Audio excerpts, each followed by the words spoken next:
நான் இச்சாசக்தி, அவா கிரியாசக்தி. அதாவது என் விருப்பத்தை புரிஞ்சுண்டு அதை செயல்படுத்துவா. நான் ஆன்மீகத்துக்கு முக்கியத்துவம் கொடுக்குறேன், அவள் சமூக சேவையில் மூழ்கியிருக்கா. போகிற பாதை தான் வேற வேற, ஆனால் லட்சியம் ஒன்று தான். சாதுரியம், சாமர்த்தியம், சமயோஜிதம் எல்லாமே அவகிட்ட ஏகத்துக்கு இருக்கு. இது மாதிரி பல சம்பவங்களை சொல்லிகிட்டே போகலாம். நீங்க கேட்டதுக்காக இன்னொரு சுவாரஸ்யமான விஷயம் சொல்றேன். ஒரு நாள் பெரியவா இருக்கிற பக்கமா ஒரு டிவோட்டி போயிட்டு இருந்தார். அங்க பரமாச்சாரியாலும் புது பெரியவாளும் உட்காந்து சம்பாஷிச்சுட்டு இருக்கா. அந்த பக்கமா போன டிவோட்டி காதல இவாளுடைய பேச்சு விழுந்தது. 1920 காசி யாத்திரை போனோம். மடத்துலேருந்து ஏக பேர் கலந்துட்டா. காசிராஜா எல்லாரையும் நன்னா கவனிச்சுட்டார். திரும்பும்போது விசாகப்பட்டினம் வந்து அடையறதுக்குள்ள தானிய தட்டுப்பாடு ஏற்பட்டு போச்சு. ஆந்திர மாநிலத்தில் இருந்தவா உதவி பண்ணா. ராமேஸ்வரம் வந்து சேர்ந்ததும் நிலைமை மோசமாயிடுச்சு. வடக்குலேருந்து கொண்டு வந்த தங்க ஆபரணங்களை விற்க வேண்டிய சூழ்நிலை. வித்துட்டா. அப்பதான் தங்க விலை என்ன தெரியும், பவுன் 15 ரூபா.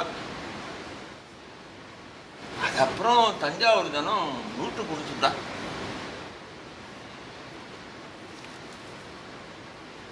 சந்திரமௌலீஸ்வரருக்கு அபிஷேகம் பண்ண தாராபாத்திரம் இருக்கும். அது சுத்த தங்கத்தினால ஆனது. உனக்கு தெரியுமா அதை பத்தி? அது இருக்கா? பத்திரமா இருக்கு. அப்புறம் கும்போணத்துல ராமசாமி சாஸ்திரிகள்னு ஒருத்தர் இருந்தார். உனக்கு தெரியும்? தெரியும், கேள்விப்பட்டிருக்கேன். ஓகே. அவர் தாத்தா ஒருத்தர் இருந்தார். அவர் என்ன பண்ணார் தெரியுமோ? நம்ம கும்போணம் மடத்து வெளியில ஒரு போஸ்டர் விட்டுட்டார். அதுல இந்த மடத்துக்கு யாரும் கடன் கொடுக்க வேண்டாம், கொடுத்தா திரும்பி வராதுன்னு எழுதியிருந்தது. மடத்துக்கு இன்னைக்கு கீர்த்தியும் புகழும் இருக்குன்னா அதுக்கு நான் தான் காரணம்னு எல்லாம் நினைச்சுட்டு இருக்கா. அது அப்படி இல்லை. அந்த கீர்த்தியெல்லாம் கதவை பெரியவாளுக்கு போய் சேரணும். அவரை 1000 கிராமத்து பெரியவான்னு சொல்லுவார். எனக்கு இந்த செக்கு, டிராஃப்ட், பணம் இதை பற்றிலாம் பெருசாக ஒன்றும் தெரியாது. இங்கே வர பக்தாள்கிட்ட பல விஷயங்கள் கேட்டு தெரிஞ்சுப்பேன். அவள்கிட்ட கற்றுன்றதை மற்றவாள்கிட்ட நான் சொல்லும்போது என்னை ஏதோ பண்டிதன்னு நினச்சிக்கிறா. இப்போ புதுசாக பாலப்பெருவா வேற வந்திருக்கா. அவனுக்கு இந்த லௌகீக அசௌகரியங்கள் இருக்கக்கூடாது. ஆமாம்மா, விலைவாசி வேற ஏறிண்டே இருக்கு. ஒரு தேங்காய் விலை 5 ரூபா. மடத்தோட தபால் செலவு வேற 1 லட்சம் ரூபா ஆகுது. அதை குறைக்க வேண்டாம். இப்போ வெளிநாட்டுக்காரெல்லாம் அதுலேயும் ஹரே ராமா ஹரே கிருஷ்ணா கோஷ்டியெல்லாம் நம்ம மதத்துக்காக எத்தனை செலவு பண்ணுற, எத்தனை வேலை பண்ணுற. பெரியவாளோட கவலை எனக்கு புரியுது. ஸ்ரீமடமும் நாடு முழுக்க வியாபிக்க என்னெல்லாம் செய்யணுமோ அதெல்லாம் நிச்சயம் நடக்கும். நாராயண நாராயண. அதுக்கப்புறம் தான் புது பெரியவாளோட திக்விஜயம் ஒரு உத்வேகத்தோட ஆரம்பிச்சது. இத்தனை வருஷங்கள்ல 1000க்கும் மேல கும்பாபிஷேகம் நடத்திருக்கா. அதுல பெரும்பாலும் புராதனமான கோயில்கள். அவ அடிக்கடி சொல்லுவா, புதுசா கோவில்கள் கட்டுறதுக்கு பதிலா பழைய கோவில்களை உதாரணம் பண்ணோம் அப்படின்னு. கோவில்கள் தான் are the centres for economic and social activity அப்படின்னு சொல்லுவா. உங்களுக்கு தெரிஞ்சிருக்கும், சிக்கிம்ல கேங்டாக் எல்லை பகுதியில் ஒரு கோவிலை நிர்மாணிச்சிருக்கா. எல்லை பகுதியை காக்கிறதுக்கு நம்ம இராணுவத்தில் இருக்கிறவங்க பிரார்த்தனை பண்ணுறதுக்கும். அது மட்டும் இல்லை, அந்த கடும் குளிரில் கும்பாபிஷேகத்துக்கு பெரியவாளே நேரில் போய் தன் கைப்பட எல்லாருக்கும் பிரசாதமும் கொடுத்துருக்கா. லோக சேமத்திலையும் மக்கள் மீதியும் பெரியவாளுக்கு அவ்வளோ அக்கறை, அவ்வளோ அன்பு. சார், நீங்கள் 2 பேரும் சொல்கிறத கேட்க கேட்க எனக்கே கூஸ் பம்ப்ஸ் வருது சார். எவ்வளோ பெரிய மகான் சார் அவர். நீங்கள் 2 பேரும் சொல்லும் போது எனக்கே இங்கே செட்டில் ஆனான்னு தோணுது. ஆனால் என்ன கன்ஸ்ட்ரெயின்ஸ், லாட் ஆஃப் கன்ஸ்ட்ரெயின்ஸ். ஆனால் எப்படியும் காஞ்சிபுரத்தில் கொஞ்ச நாள் ஸ்டே பண்ணலாம் தான் இருக்கேன். சரி சார், எனக்கு டைம் ஆச்சு, நான் கிளம்புறேன். வரேன் சார். சார், நாளைக்கு வரேன், பேசலாம். வரேன் சார். இந்த பாருடா அம்மி. சரி கமலசேகர், இங்க காஞ்சிபுரத்தில் இருக்கிற வரைக்கும் அந்த ஹோட்டல் இந்த ஹோட்டல் இருக்க வேண்டாம், இந்த ஆத்துலயே தங்கிக்கலாம். உங்களுக்கே வீண் சிரமம் அப்படிலாம் சொல்லக்கூடாது. இல்ல மாமி, நான் அப்படி சொல்ல வரல, ரொம்ப தேங்க்ஸ்னு சொன்னேன். சரி.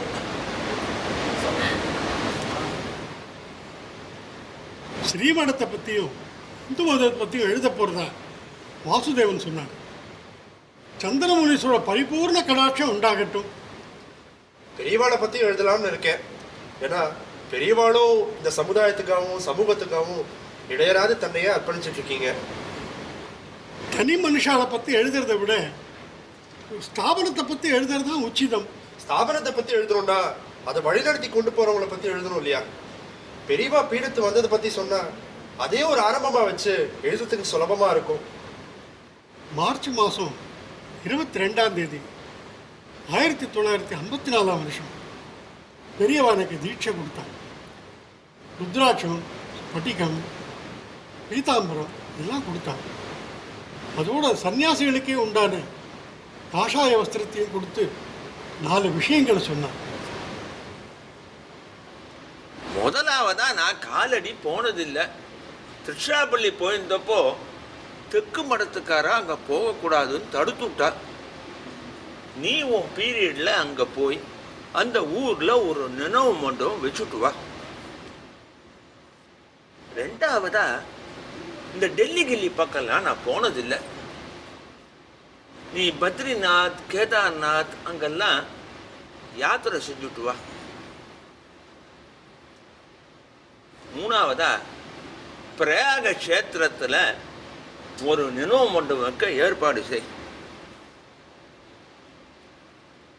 நாலாவதா ராமேஸ்வர புண்ணிய தீர்த்தத்தில் ஸ்ரீமடத்தில் வேலை பார்த்துருந்த தியாகராஜ சாஸ்திரிகள் அவரோட வீட்டை மடத்துக்கு எழுதி வச்சுட்டார். அங்கே ஒரு நினைவு மண்டபம் கட்ட முடியுமான்னு பார். நாராயண நாராயண. பெரியவா சொன்ன அந்த 4 விஷயத்தையும் முறைப்படி எப்படி செய்யணுமோ அப்படி செஞ்சு முடித்தோம். அதுக்கப்புறம் நம்ம பாரத தேசத்தில் பல நகரங்கள், ஊர்கள், கிராமங்கள், குடிசைப்பதிகளுக்கு கூட விஜயம் செஞ்சோம். அதை பற்றியெல்லாம் வாசுதேவன்கிட்ட நீங்கள் கேட்டு தெரிஞ்சுக்கணும். வாங்க பாய், அந்த கதவு விஷயமா சொல்லியிருந்தேனே. ஆமாம் சாமி, அதை பற்றி சொல்லிட்டு போகலாம் தான் வந்தேன் சாமி. அளவெல்லாம் எடுத்துட்டேன், இன்னும் 2 நாளில் கொண்டு வந்து மாட்டிடுறேன் சாமி.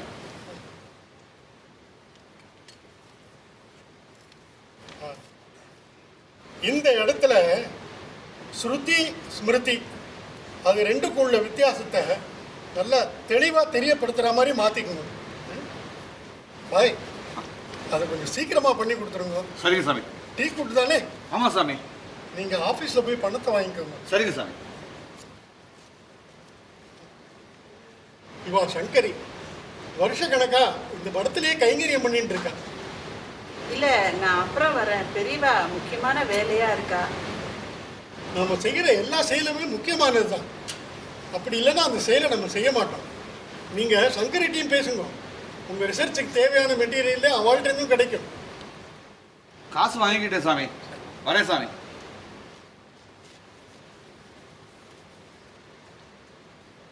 என்ன பார்க்குறேன், மடத்துக்கு தேவையான மரக்கதவு செய்கிற பொறுப்பை ஒரு முஸ்லீம் கிட்ட கொடுத்துருக்காளேன்னு பார்க்குறேன்னா, மதம் வேற வேறையாக இருக்கலாம், மொழிகள் வேற வேறையாக இருக்கலாம், இருந்தாலும் மனுஷாளுக்குள்ள குணம் பொதுவானது தானே. நல்லது கெட்டது, நல்லவா கெட்டவா, இதெல்லாம் அந்த பிரபஞ்சம் முழுக்க பரவி இருக்கு. அதனால மதத்தை வச்சு மனுஷால மதிப்பீடு செய்யக்கூடாது. இதோ வந்துட்டு போனாரே உசைன் பாய், அவர் தான் வருஷக்கணக்காக மடத்துக்கு தேவையான மரப்பொருள்லாம் சப்ளை பண்ணிட்டு இருக்கார். ரொம்ப தங்கமானவா. இவாள மாதிரியே இன்னும் நிறைய முஸ்லீம் வந்து போயிட்டு இருக்கான். மடத்துக்கு நிறைய கைங்கரியம் பண்ணி கொடுத்துட்டு இருக்கான். வாசுதேவ் அந்த நகை கடை வச்சிருக்காரு, அவரை பற்றியும் சொல்லுங்க. இருங்க நீங்களும் கேளுங்க, அதுக்கப்புறம் நீங்கள் கேட்க வந்தது கேட்கலாம். ஒரு பிரபலமான ஜுவல்லரி ஷாப், அதனோட ஓனர் ஒரு முஸ்லீம். இருந்தாலும் பெரியவா கிட்ட அதீத ஈடுபாடு உண்டு. அவர் தன்னோட நகைக்கடையை திறக்க பெரியவா வரணும்னு பிரயாசப்பட்டார். பெரியவாடும் போனார். அந்த அபிமானி அதுக்காக ஒரு சின்ன பூஜையை பண்ணினார். அது அவளுடைய கம்யூனிட்டியில பெரிய சர்ச்சையை கலப்பிடுத்து. அவரை பகிஷ்காரம் பண்ற அளவுக்கு விஷயம் போயிடுச்சு. அந்த அன்பருக்கு என்ன செய்யுதுன்னு தெரியாம பெரியவாள்கிட்ட வந்தார். பெரியவாளும் எதிர்ப்பு தெரிவிச்சவாள்கிட்ட போய் நேரில் போய் பேசினார். பெரியவா பேசின விதமும் அதில் இருந்த நியாயத்தை அவ புரிஞ்சுட்டா. புயலா உருவாக வேண்டியது பிசு பிசுத்து போச்சு. ஆமா, நான் கூட கேள்விப்பட்டேன். தெரிஞ்சு செஞ்சாதான் அது குத்தம், தெரியாம செஞ்சா அது தவறு. குத்தத்துக்கு தான் தண்டனை உண்டு, தவறுக்கு மன்னிப்பு உண்டு அப்படின்னு பெரியவா சொன்னதை கேட்டு அவ வாயடிச்சு போயிட்டாளாம். அது மட்டும் இல்லை, அந்த கோஷ்டிகள் அப்புறம் ரெகுலரா மடத்துக்கு வந்து போக ஆரம்பிச்சுட்டாலாம். அந்த நகைக்கடை முதலாளி என்ன பண்ணார்னா, ஒவ்வொரு வருஷமும் தங்கத்தில் 108 தாலியை பண்ணி பெரியவாட்ட கொண்டு வந்து கொடுத்து பெரியவாளுக்கு யார் யாருக்கு உதவணுமோ அவளுக்கெல்லாம் கொடுக்கலான்னு சொல்லிட்டு போனார். Amazing, really amazing sir. ஒவ்வொரு மதத்துக்கும் சில கட்டுப்பாடுகள் உண்டு, கோட்பாடுகள் உண்டு. அவாவா அந்த கோட்டுக்குள்ளேயே நிற்கணும். இந்த மதத்திலிருந்து அந்த மதத்துக்கு போகிறது, அந்த மதத்திலிருந்து இந்த மதத்துக்கு வர்றது, இதெல்லாம் இப்போ சமீப காலமாக அதிகரிச்சுட்டு இருக்கு. எந்த மதமுமே மத மாற்றத்தை போதிக்கவே இல்லை. அதே மாதிரி இந்து மதம்னு சொன்னால் அது எல்லாருக்கும் பொதுவானது. இவாளுக்கு தான் சொந்தம், அவளுக்கு தான் சொந்தம் அப்படின்னு யாரும் இதில் சொந்தம் கொண்டாட முடியாது. அது எல்லாரையும் போய் சேரணும். இதில் ஜாதி வித்தியாசம் எல்லாம் பார்க்கக்கூடாது. அதனால தான் நாங்கள் ஊராக கிராமமாக பட்டி தொட்டியெல்லாம் குடிசை பகுதிகளில் கூட விஜயம் பண்ணியிருக்கோம். கன்னியாகுமரியிலேருந்து காசி, கேதார்நாத், மானசரோவர் வரைக்கும் பல பிரதேசங்களுக்கு, சில இடங்களுக்கு கால்நடையாக கூட போயிருக்கோம். जय शंकर हर हर शंकर जय जय शंकर हर हर शंकर जय जय शंकर हर हर शंकर जय जय शंकर हर हर शंकर जय जय शंकर हर हर शंकर जय जय शंकर हर हर शंकर हर हर शंकर जय जय शंकर हर हर शंकर जय जय शंकर हर हर शंकर. பெரியவாளோட சில விஜய யாத்திரைகள்ல நானும் கலந்துட்டு இருக்கேன்.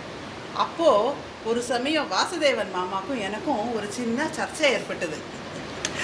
இது அந்த குலதெய்வம் இஷ்ட தெய்வம் அதை பத்தி தானே. அதை மறக்க முடியுமா? குலதெய்வம் வேற, இஷ்ட தெய்வம் வேறன்னு நான் சொன்னேன். இல்லைன்னு நான் சொன்னேன். குலதெய்வம் இஷ்ட தெய்வம் எப்படி கண்டுபிடிக்கிறது? நம்ம பல கோயில்களுக்கு போகிறோம், பல கடவுள்களை பார்க்குறோம், எல்லாமே இஷ்ட தெய்வம் ஆகிட முடியுமா? நீங்க சொன்னதையே தான் சொல்லுவேன், நான் சொன்னதையே தான் சொல்லிட்டு இருப்பேன். வாங்க போய் பெரியவா கிட்டக்க கேட்போம். ஓ, எனக்கு நடந்த ஒரு சம்பவத்தை சொல்கிறேன். அதுலேருந்து உங்கள் கேள்விக்கு விடை கிடைக்கலாம். நான் பீடத்துக்கு வந்த உடனே திருவானைக்காவிலேருந்து காஞ்சிபுரம் வரைக்கும் பிரயாணம் போனேன். பெரியவா முன்னாடி பல்லக்கில் போயின்னு இருந்தான், பின்னாடி யானை மேலே அம்பாரியில் நான் போயின்னு இருந்தேன். திடீர்னு யானை மிரண்டு எடுத்து எல்லாரும் பயந்து ஆளுக்கு ஒரு பக்கம் ஓட ஆரம்பிச்சுட்டா. எனக்கும் பயம் வந்துடுத்து. அந்த நேரத்தில் சந்திரமௌலீஸ்வரரோ பெரியவாளோ குலதெய்வமோ எதுவுமே எனக்கு ஞாபகத்துக்கு வரல. என்னையும் அறியாமல் என் வாய் முருகா முருகா முருகான்னு முணுமுணுத்துட்டே இருந்தது. அந்த மாதிரி ஒரு சந்தர்ப்பத்தில் நம்மையும் அறியாமல் எந்த தெய்வத்து பேரை நம்மளோட வாய் முணுமுணுக்கிறதோ அதுதான் இஷ்ட தெய்வம். பெரியவாளா தவிர இந்த மாதிரி தெளிவாக புரிய வைக்க யாராலையும் முடியாது. நாராயண நாராயண நாராயண. நீங்க ஏதோ சொல்லணும்னு வந்தேன். இல்ல பெரியவா, பழசெல்லாம் பேசிட்டு இருந்ததுல எதுக்காக வந்தேங்கிறது மறந்து போயிடுது. ஞாபகம் வந்ததும் வரேன் பெரியவா. நாராயண நாராயண.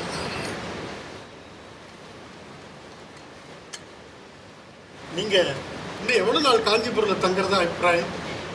2-3 நாள் நினைச்சிட்டு வந்தேன். ஆனா இப்போ அதிகமா ஸ்டே பண்ண வேண்டியிருக்கும்னு நினைக்கிறேன். ஒன்று பண்ணுங்க வாசுதேவா, நாளைக்கு சாயரட்சா ஒரு ஆக்ஷன் வா பேசணும். சரி பெரியவா. நாராயண நாராயண நாராயண.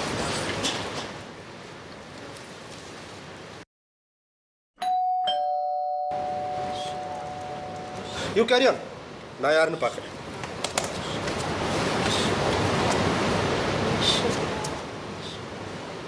வாங்க பாய், எப்படி இருக்கீங்க? எல்லாவோட கருணை, பெரியவரோட ஆசை, நல்லா இருக்கேங்க. வாசு சாப் இல்லைங்களா? படத்து வரைக்கும் தான் போயிருக்காரு, சொல்லுங்க. நானும் சாமியை பார்க்க தான் போயிருந்தேன். இந்த புஸ்தகத்தை எல்லாம் கொடுத்து இந்த ஐயா கிட்ட கொடுக்க சொன்னாரு. சாமியை பற்றி தான் உங்களுக்கு தெரியுமே, எதையுமே தள்ளி போட மாட்டாரு, உடனே செஞ்சு முடிச்சிடணும். என்னையா பார்க்குறீங்க? இவன் எப்படி இந்த புத்தகத்தெல்லாம் எடுத்து வந்தான் அப்படின்னா, ஏதோ எனக்கு தெரிஞ்ச வரைக்கும் சொல்கிறேன்யா. புத்தகத்தோட அட்டை வேணா வேற வேறையா இருக்கலாம், பச்சை காவி வெள்ளைன்னு. ஆனால் எல்லாத்துலேயுமே உள்ளே இருக்கிற விஷயம் இருக்கிறதே ஒன்று தானுங்களே. அசத்திட்டேல் போங்க பாய், எவ்வளோ பெரிய சித்தாந்தத்தை ஒரே வரியில சொல்லிட்டு. ஐயோ, நானா எதுவும் சொல்லலைங்க, கேள்விப்பட்டதை தான் சொன்னேன். எதையுமே பிரச்சனைன்னு நினச்சாதான் பிரச்சனை. அதே மாதிரி தீர்க்க முடியாத பிரச்சனைன்னு எதுவுமே கிடையாதுங்க. அப்படி சொல்ல முடியாது. இப்போ காஷ்மீர் பிரச்சனை எடுத்துக்காங்க, இல்லை அயோத்தியா. ஏன் சிரிக்கிறீங்க? அதுக்கும் தீர்வு வந்திருக்குங்க. நம்ம ஜெயத்ரி சாமியே முயற்சி பண்ணினாரு.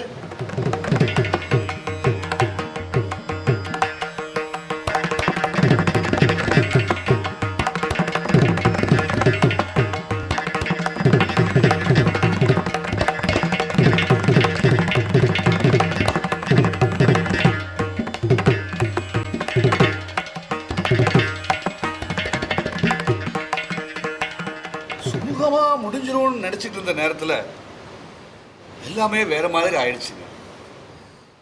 அந்த ஒப்பந்தம் மட்டும் கையெழுத்தா இருந்துச்சுன்னா நம்ம சாமிக்கும் சரி இந்த பூமிக்கும் சரி அது பெரிய வெற்றியா இருந்திருக்கும். தீர்வு இருந்தும் நடத்த முடியாம பண்ணிட்டாங்க. Yes, I get your point. And boy, thank you so much இந்த புக்ஸ் எல்லாம் கொண்டு வந்து கொடுத்ததுக்கு. And boy, I admire your knowledge. நான் தான் பல விஷயங்கள் தெரிஞ்சு வச்சுட்டு இருந்தேன்னு நினச்சேன். சுருக்கமாகவும் சிம்பிளாகவும் ஆணித்தரமாகவும் பல விஷயங்களை நீங்கள் எனக்கு புரிய வச்சிட்டீங்க. அதுக்கு ஒரு தனி தேங்க்ஸ். என்னெல்லாமோ சொல்றீங்கய்யா, எனக்கு ஒன்றும் புரியலை. நான் வரேங்கய்யா.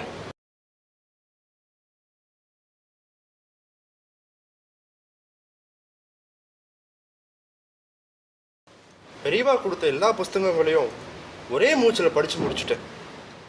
ரொம்ப பிரமிப்பாக இருக்கு. எத்தனை ஸ்தாபனங்கள், schools, college, hospitals, mind blowing. இன்னும் லோகத்துக்கு செய்ய வேண்டியது ஏகத்துக்கும் இருக்கு. புரிஞ்சுக்கிட்டேன். அதனால தான் மனசுக்குள்ளே ஒரு முடிவு எடுத்திருக்கேன். அதுக்கு பெரியவா அனுகிரகம் வேணும். மனசுல நல்ல எண்ணமும் மடத்துக்கு நல்லது பண்ணணும்னு நினைக்கிறவாளுக்கு எல்லா மங்களமும் ஏற்படும். நான் என்ன முடிவு எடுத்திருக்கேன்னு பெரியவாளுக்கு தெரிஞ்சிருக்குமே.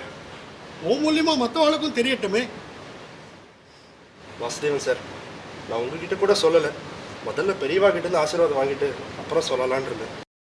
உங்களை மாதிரியே நானே இந்த ஊரில் செட்டில் ஆகலான் இருக்கேன். மடத்து சேவையிலேயே என்ன நானே ஈடுபடுத்திக்க போகிறேன் பெரியவா. ஒன்று மாதிரி நல்ல சிந்தனை உள்ள இளைஞர்கள் தான் இன்னைக்கு சமுதாயத்துக்கு ரொம்ப தேவை. ஒவ்வொரு குடும்பத்தில் இருந்தும் ஒன்று மாதிரி ஒருத்தர் வந்துட்டா அந்த குடும்பமும் க்ஷேமமாக இருக்கும், நாடும் சுபிட்சமாக இருக்கும். எல்லாம் பெரியவா அனுகிரகம். நாராயண நாராயண நாராயண. ஹர ஹர சங்கர ஜெய ஜெய சங்கர ஹர ஹர சங்கர ஜெய ஜெய சங்கர ஹர ஹர சங்கர ஜெய ஜெய சங்கர ஹர ஹர சங்கர ஜெய ஜெய சங்கர ஹர ஹர சங்கர ஜெய ஜெய சங்கர जय जय शंकर हर हर शंकर जय जय शंकर हर हर शंकर